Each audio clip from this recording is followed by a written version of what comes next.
Representative Thomas Mert is unveiling some legislation today on child labor laws in the state of Pennsylvania. And Tom, thanks for coming in. Good morning. Good morning, Mike. Morning, Is this that important that we need laws?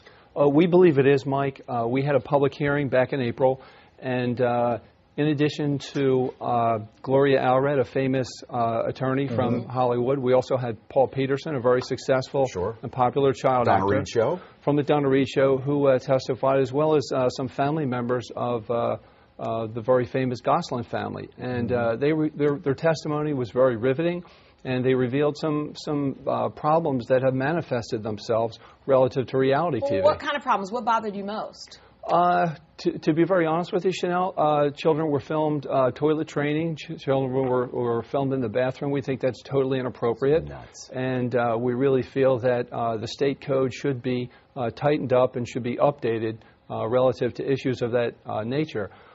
When the child labor laws in Pennsylvania were written many years ago, reality TV did not exist. Every industry evolves, and the entertainment industry has evolved as well. And we really believe that the state code needs to be updated to address those challenges. So, put some rules in place, in other words.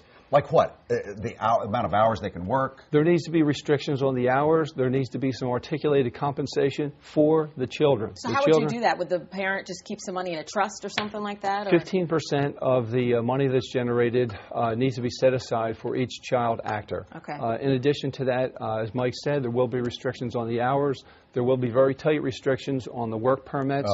And also, I think one of the most important aspects of this, most of all, is that there needs to be a set teacher, a state-certified set teacher on the set to ensure that the children's educational needs are being met, that their health and welfare and their moral safety and security is ensured. Since you got the whole day covered, from tutoring to the hours worked for the compensation, you don't think parents are policing themselves well?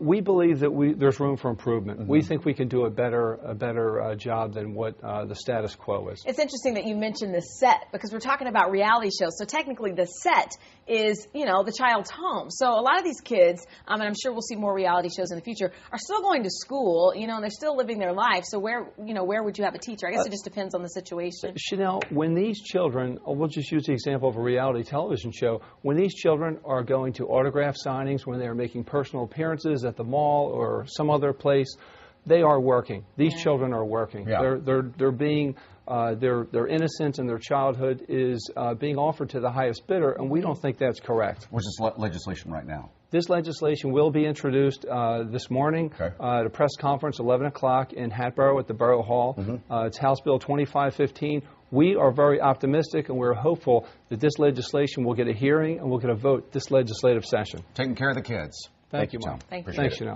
All right.